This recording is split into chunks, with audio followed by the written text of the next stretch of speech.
Hi, I'm Kent Mayor Dana Ralph, and thank you so much for joining us tonight for our Tater Tot Surprise Town Hall. I'm going to give you a little background. That sounds kind of like a crazy thing. Back during the snowstorm, we were posting updates on our Twitter feed about snow and road closures, and my comms team started sharing the fact that maybe for all of the work that was being done, that there would be a Tater Tot surprise in exchange for that. And so then it piqued the interest of some of our followers on Twitter and wanted to know what Tater Tot Surprise was. And then there was a challenge about how do we make it and what the recipe is. So we are going to do this town hall tonight, and I'm going to share with you the recipe for Tater Tot Surprise. It's an old family recipe, just one of those really easy comfort food, kind of like it's been a long day or it's cold and wintry out, and one of those easy things. It's a great thing to take to a potluck. And so we're going to work through the Tater Tot Surprise recipe and then answer questions on that you're sending in through Facebook or Twitter. So I am going to start with the first question, and then we'll jump into the recipe. The first question we've got is, where's your favorite place to eat in the city? That's a tricky one. We've got so many amazing restaurants in Kent, and I don't know that I want to necessarily pick out one because I don't want to leave anybody out.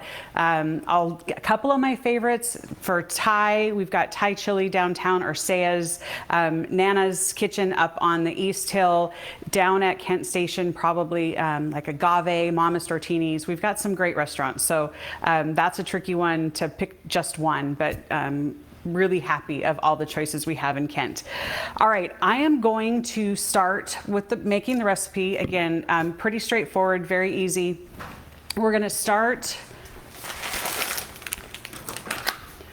with 2 pounds of hash browns. So I use the fresh hash browns. You can get them in the dairy section of the grocery store, and we're just going to put those in the bowl.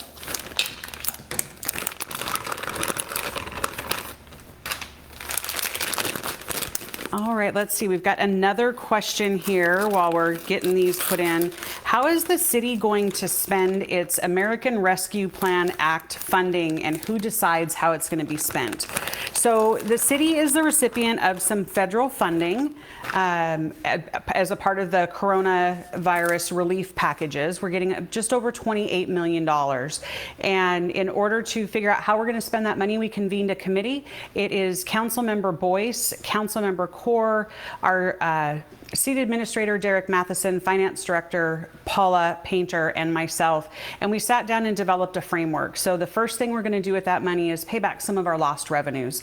Approximately $10 million is what we're looking at, and then we'll take the remainder of that money and divide it up into buckets. So money towards economic and community development, money towards human services, and then 25% towards infrastructure. That's the tentative plan. At this point, we've got it scheduled to be presented to council, and council will vote on that, and then we'll start looking at projects and deciding specifics. But the general buckets are going to be those: economic development, human services, and infrastructure. All right, so we've got our hash browns in the bowl. The next thing we're going to add is sour cream and cream of chicken soup. So it's an entire pint of sour cream and 1 can of cream of chicken soup.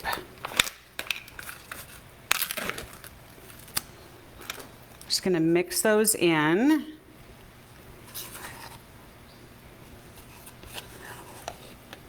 I will tell you, this is one of my kids' favorite recipes, and as we were getting ready for this tonight, they were wondering if they should be hanging out so that they could have some, and I did promise to save some, but it's a super easy recipe, and also reheats very well to take for lunch or to have for leftovers. Let's see. We've got another question. Is the city going to be doing any new mask designs? I will tell you, our mask program through the coronavirus, oh, look I just made a giant mess, you guys. That's what happens when I talk and stir at the same time. Through the pandemic, our mask program has been really popular. We've had all kinds of great had all kinds of great options, and we are now in the process of winding down masks. The governor announced that most of the coronavirus restrictions would be lifted June 30th, and has also said that if you're vaccinated, you can be in public without masks, as well as Labor and Industries has put out guidance that for employers that if they're tracking that their employees are vaccinated, that they can also be unmasked at work. So stay tuned. We may be doing a few more giveaways. We're having a great event tonight, or had a great event at Kent Station, masks and milk. Smith Brothers donated chocolate milk, and we were giving away some of our Don't Mess with Kent masks. But I don't anticipate us doing another order or having a new design. Okay, we're going to mix this in. Clean up my mess here. Okay, let's see if we've got another question. Let's see. My internet isn't great here where I live. I was wondering if the city, if you in the city are looking to expand broadband or other fiber opportunities in Kent. It is something that we've explored, where several private companies have come and talked about fiber in Kent. We also continue to work with Comcast on what an expansion looks like. We've all realized during the pandemic in particular that internet it's no longer one of those things that you can sort of have or that you can get by without. So we'll continue to have those conversations about what citywide fiber looks like in the future. No definite answers there, but it's definitely something that we are talking about and working on. Okay, so I'm just going to put in a whole can of cream of chicken soup.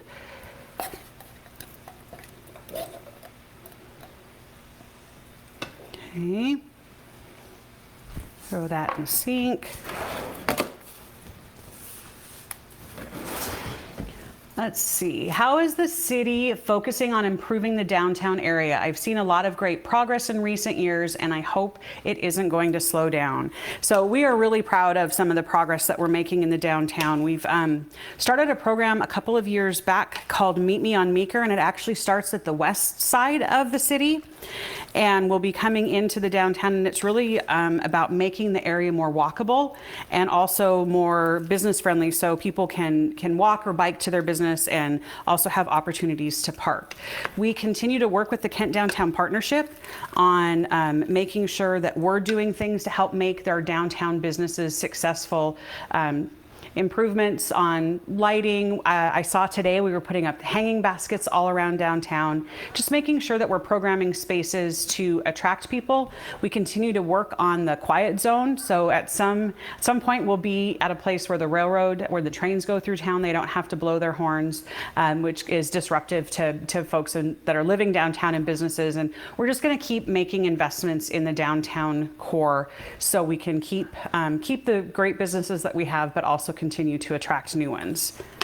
So this is mostly stirred up. The next thing I'm going to do is measure in some cheddar cheese.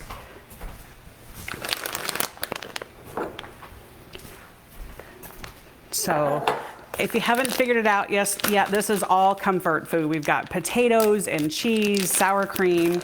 The recipe calls for about 3 cups of cheddar cheese.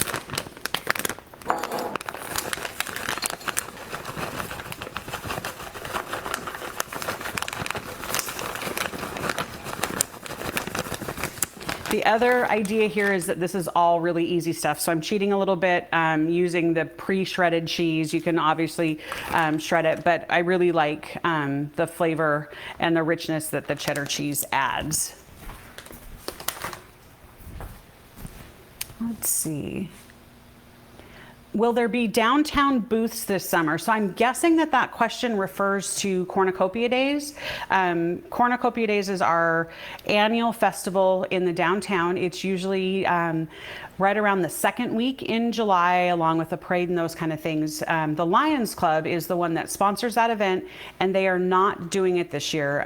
We didn't know where things were going to be with COVID at this point. So in order to plan for that, they start planning very, very far in advance, early on in early winter, December, January. and they had to make a decision on whether to move forward or not. So given all of the unknowns, Cornucopia Days is not happening this year, but we are doing our Cornucopia Days 5K. So that's the 5K run that the city sponsors. You can sign up for it through our Parks Department. Check out the information on all of our social media channels and on the website. And that's gonna be on July 10th this year. So love to have you sign up. It's a family tradition for a lot of our residents. Come down and run with the family. You can walk along the trail. Starts at, I think it's Three Friends Fishing Hole. So check that out. It will be a great summer activity. Let's see. Oh, this is a good question. I like this one. What is the city doing around Mill Creek Canyon? I've seen people cleaning it up, cars going in and out, which is super nice, but where is that headed?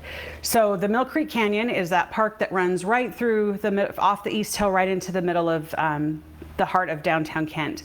It's a beautiful asset that we've had for many, many years. And unfortunately, as we've been dealing with homeless encampments, there's been a lot of trash and debris that have been brought into the canyon and made it really difficult for those positive uses. There's beautiful trails in there, lots of places for kids to play. So we have invested significant amount of money and cleaned up the canyon. We got a report from the Parks Department on Tuesday that the majority of that cleanup is done. Something like 300 shopping carts pulled out of the canyon. Tons and tons and tons of trash, but it's looking really, really good.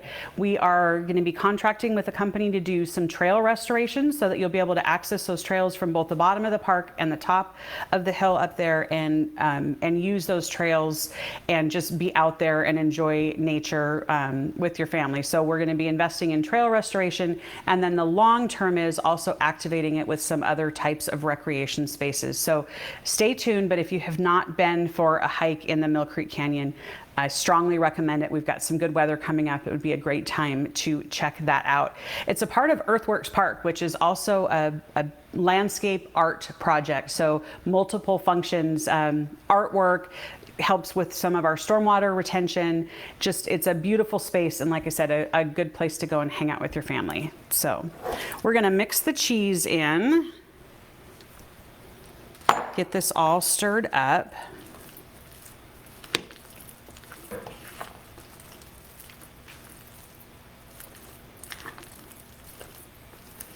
All right, let's see if we've got another question here. I don't know if I'm talented enough to stir and read the question at the same time and not make a giant mess. So give me a second here.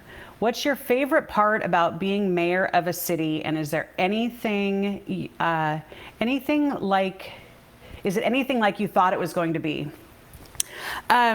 When I go out and I talk to especially elementary students, and they ask me, what is a mayor? What does a mayor do? And I think that the best way to describe the job is, on really good days, it's like being the mom for 131,000 people. And on the days where it's more challenging, it's a little bit like being the principal for 131,000 people. And I say that because really my favorite part of being the mayor is getting to take care of this place that I love. Kent is my home. It always has been. My family's been here for a really long time.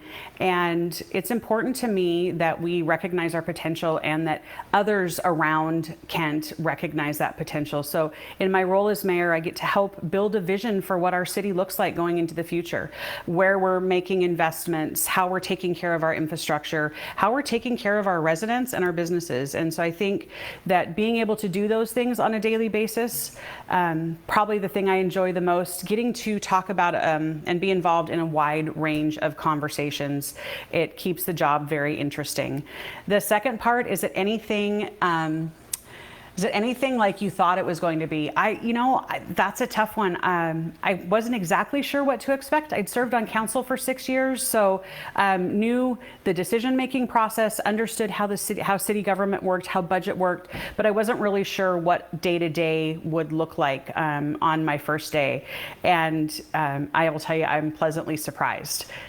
We've had some challenges over the last 4 years. There is no doubt about that. Communities face some losses, and we've been through a pandemic together.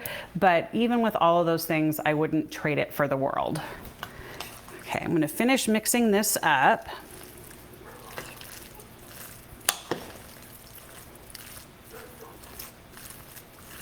Okay, everything is stirred in. I've got half a cube of butter that I'm gonna throw in the microwave and melt it.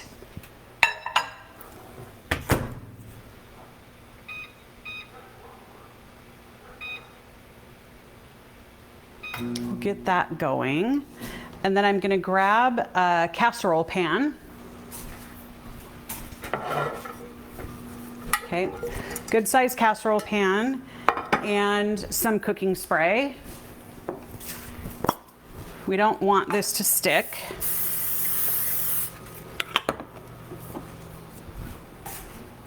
All right, let's see if we've got another question here.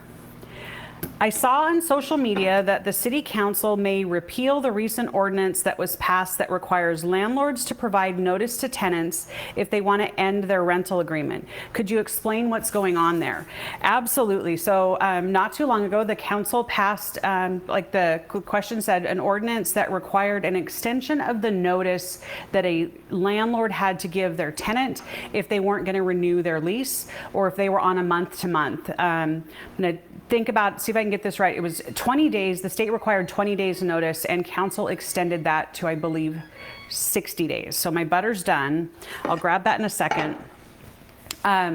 Council passed that ordinance, and then the legislature, which just recently ended their session, passed a very similar law for the entire state of Washington. So we had competing laws. The City of Kent law referred back to previous state law, and so it was in conflict with the new law that was passed. Council heard a presentation from the city attorney on that last night at Committee of the Whole, and they will be voting at the next council meeting to repeal that ordinance. They're doing that because the state has set statewide protections, and it doesn't make any sense to have competing laws. So all of the same protections are going to be there that the council passed, but they'll be across the state instead of just in the City of Kent. Okay, I'm going to take the casserole or the mixture here and put it into the casserole pan.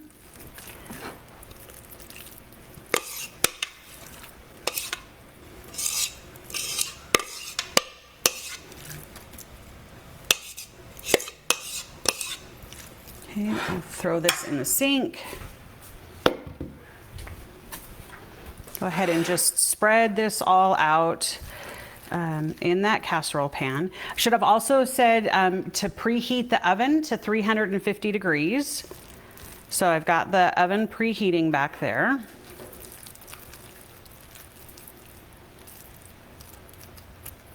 Okay.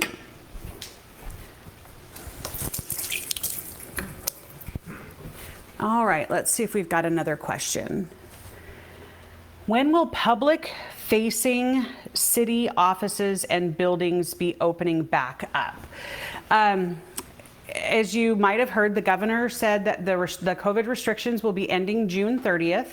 So we are going to be bringing our city workforce back on July 6th, which will be that first business day after the 4th of July. And then it's going to be a couple of weeks while we're getting everybody transitioned back in and situated before we open up those forward-facing or customer-facing buildings. Haven't made a final decision on the date, so want to ask you just to be patient with us as we sort of make that transition. Watch our social media, watch our website. My weekly newsletter will also be able to provide you with updates on when those like the permit office and those things will be opened back up. We do have some things going on now, like in the Parks Department, where we're offering classes, and those buildings are open for class recipients. But we will be working on that, and we'll keep you posted. Okay, so there's the casserole. The next ingredient, this is kind of a crazy one. Rice Krispies. It adds a little bit of crunch on the top. So it's a couple of cups of Rice Krispies if you're gonna measure, but I'm just gonna sprinkle them on to get a nice coating on the top of the casserole. Okay. Get them all spread around there like that. Okay. All right, next question. Benjamin on Facebook asks, on the topic of Mill Creek Earthworks Park and nearby areas downtown, what plans or programs are being utilized or planned to address the homeless population in the area? So we have a homeless outreach program in place. COVID's made it a little bit challenging, but we do have a group of our police officers that are dedicated just to building relationships with our homeless population, and really the goal is to get them into a place where they are willing and wanting to accept services. They team up with a couple of local nonprofits, case managers, along with our own human services department, and are out making contact with that, with our homeless residents. We also have just started a partnership with South County cities around what's called a co-responder model. So it will pair the police department up with mental health providers, social workers and case managers, so that when we come across somebody that's in crisis, has a substance abuse issue going on or mental health concerns, that we'll be able to again make that contact and help provide for them. We also are a member of what's called the South King County Housing and Homeless Partnership. Again, all of our South King County cities working together to make sure that there are resources for both affordable, low-income affordable housing as well as homeless housing. Very proud of the fact that Catholic Community Services opened up 80 units of what's called permanent supportive housing on the West Hill. So that is a place for our residents that have got some pretty significant issues to work through, and we know that getting them housed is the first step. So on-site services, access to mental health treatment, substance abuse treatment, all of those kinds of things to get them back into a position where they are stable. Let me grab the butter. So we melted the butter. It looks pretty melted. And we're just gonna drizzle this right over the top. And really that's just to sort of help things brown up once we bake it. And you know, honestly, things go better with butter. And as you can tell, this whole entire recipe, it's all about the comfort food. There's nothing green in it. There's no vegetables in it. Maybe that's why my kids like it so much. But it's all about the comfort food. So let's do another question. I've really appreciated how the city stepped up its communication. It's been super helpful and informative, and I feel like I know what's going on in the city. But why isn't there a City of Kent TikTok? And when? Okay, so yes, I will tell you, one of my focuses over the last 4 years has really been to improve communication. It's important to me that our residents know what is happening and also have a platform to engage the city. Social media is the way that a lot of people communicate now, and so we wanted to make sure that we were there. So we have an Instagram page, we have our Twitter feed, we've got a Facebook page, and also additional Facebook pages for departments like Public Works and Parks and things like that, our police department. TikTok is something, I will tell you, I do not have a TikTok page. I'm not even sure if that's exactly the right, what you call that. I'm afraid of it because there's a lot of dancing that happens on TikTok, and I am not a dancer. I've got a couple of hard rules, and one of them is that I do not dance in public. Not my strongest thing. And the other one is I don't sing in public. No one wants to hear me go there. My kids pointed out to me really young that that's also not something I'm fabulous at. So the idea of TikTok has been one that's made me anxious. I know that there's lots of other videos out there and things that people are enjoying, and I might even consider like setting up an account for myself, a personal account. I was asked that last night. I got to do some guest DJing on KGRG, which is our local radio station out at Green River College, and they asked the same question about TikTok, and I said, yeah, I'm not so sure about it. At the end of the day, the biggest problem is that the city is required to back up everything we do. We've got public records requirements. People can request any record that the city creates, and we have to be able to produce that record for a given time period. There's programs that are available to back up Twitter, and there's programs available to back up Facebook, but TikTok does not have that ability. So as a city, we can't put things out there that we can't store and retain in order to send back out if somebody were requested. So I guess for me, that's good, because that means that you will not see me dancing. And for our residents, you know, there's some opportunity there at some point, but for right now, we can't back it up. So we can't have a TikTok. All right, next question. Will the city be offering any more direct financial support to small business and nonprofit organizations? So the answer is yes. I can't tell you in what form, but that is part of what we're looking at with those ARPA dollars, or the American Rescue funding. Under the economic development umbrella, we really want to look at sustainability for our businesses. How do we help them set themselves up to weather storms going into the future? How do we help with workforce development? It's really important that the businesses in the area have access to a well-trained workforce. So we've got partnerships all around that are working with employers and organizations to help train up that workforce, and that then helps support those businesses. On the nonprofit side, we have ongoing programs, grants that come out of our Human Services Department, and we'll be doing more of that with that Human Services bucket of money through the ARPA funding. So looking at that, and then more important and a larger amount of money is the county and the state also have some of that federal funding to do things like rental assistance, utility assistance, all of those things to help our residents that have been hit the hardest by COVID make a smooth transition as we see an end to this pandemic. Okay, one more question, then we'll get this in the oven. So it says, I really like the new roundabout at 4th and Willis, especially the lights when they are on at night. Is the city looking into putting more roundabouts or similar things?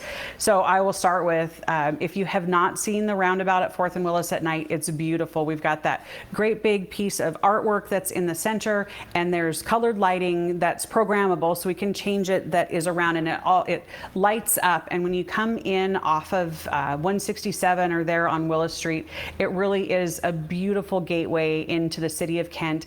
It says you've arrived at someplace special, and I'll tell you, it makes me smile every time I'm down there.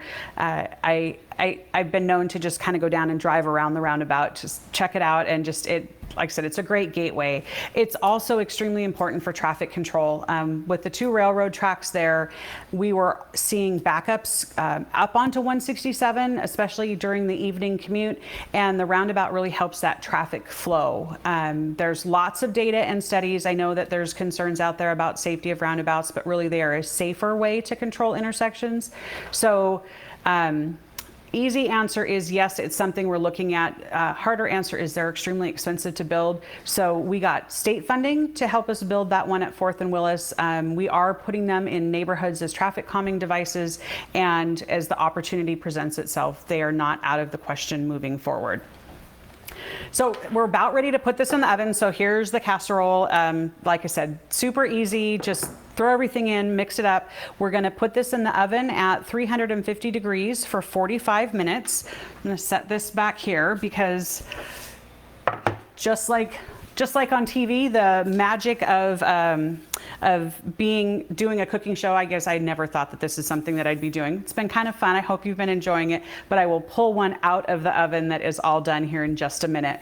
Let's answer a couple more questions. What did you set your oven temperature at, and how long is it going to cook? So 350 degrees, 45 minutes. That's an easy one. So I can answer that one without even looking at the recipe. What is your favorite genre of music and music group? So I'm kind of a metal girl. I know, grew up in the 70s and 80s. Scorpions, probably one of my favorite bands. We got to have them come to ShowWare about 4 or 5 years ago. So getting to meet the Scorps is probably one of my favorite highlights. Guns N' Roses, sort of all of that 80s hair metal, probably. And then I also really like country and other things like, I don't know, Gordon Lightfoot was one of my favorites. The Wreck of the Edmund Fitzgerald. I really like to listen to Gordon Lightfoot. That's one of those ones that when we sit around for dinner at night, we'll put on and ask Alexa to play Gordon Lightfoot. And, you know, there's a good variety there. So pretty much anything. I am not a big fan of rap. That's not my favorite, but most anything else I'm down to listening to. All right, I'm loving the new West Fenwick Park. Any chances we get similar reservations or other parks in Kent? West Fenwick Park, we've got a Chutes and Ladder theme up there, so we technically don't have the rights to call it that, so you won't see any branding, but really if you think about the board game Chutes and Ladders, that's the premise. So there's slides and places to run and play, and that project has been a long time in the works. They're really expensive, but really important to the community. So the minute that we opened that park, we saw tons of pictures coming across our social media of kids out there playing. We got an email from a resident that said they were complaining about the park, and they were complaining because every time they had to leave the park, their kids started to cry because they were having so much fun. So honestly, best complaint ever. Yes is the answer to that. We are making investments in parks. We set aside some capital funding a few years ago on an ongoing basis, and you will see more investments coming into our park system as we move forward. So stay tuned. We're doing a lot of planning and work. We got some money from the legislature to build a new park in the Panther Lake area. So up here on the East Hill, definitely underserved when it comes to parks, but really making sure that we're providing those investments all across the city. All right, so I am going to grab the pot holders here, and again, we will show you the final version here.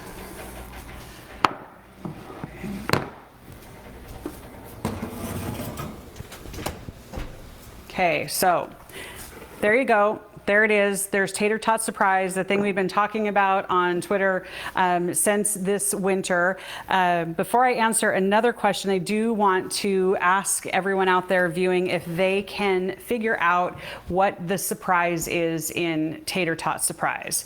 So we'll leave that out there. Send in your answers, and let's take another question. Okay, will you be posting the recipe? We will absolutely post it. I can just very quickly run through it one more time. 2 pounds of hash browns, a pint of sour cream, a can of cream of chicken soup, about 3 cups of shredded cheddar cheese, Rice Krispies, and then a little drizzle of butter on the top. You can also put onions in it. And a lot of times we'll like dice up some ham, cook off some sausage, and you can mix that in as well. So it's a pretty versatile base with lots of different options. It's a great casserole for like Christmas morning because you can make it ahead of time and throw it in, but we will definitely be posting the recipe. All right, final question. What are your goals for the next few years in Kent? So short term, it's bringing us out of the pandemic, making sure that everybody is sort of back on their feet and moving forward. Long term, the goals really remain the same, making sure that we're attracting businesses to Kent so our residents have access to good paying jobs, making sure that our housing stock is versatile so everyone has a place to live, making sure that our community is safe. Everyone deserves to live in a place that they feel safe. So keeping focused on really those kinds of things, keeping our infrastructure updated and in good repair, all of the things that lend themselves to a good quality of life. I want people to be proud of where they live. I want them to have access to all of the services that they need, and make this a place where you raise your family. And at the end of the day, when your kids grow up, I want them to go do their thing, go away to school or whatever, but then come back and raise their families in Kent. That to me is what a successful city is all about, is being able to call a place home for multiple generations. So here we are. This is what everyone's been waiting for. We've got our Tater Tot Surprise. Thanks for joining us tonight as we worked our way through this. And here's the really silly answer. The surprise is there's no tater tots. in this recipe. It's a hash brown casserole. We started calling it Tater Tot Surprise in my family a long time ago, and everyone always says, why? And I suppose you could make it with tater tots, but it's just one of those things, sort of that inside family joke that has always stuck. And so this is Tater Tot Surprise. Thank you so much for joining us tonight. Hope you get a chance to make the recipe. Would love to hear some reviews or pictures on our social media of your version of Tater Tot Surprise. And thanks so much. Have a good evening.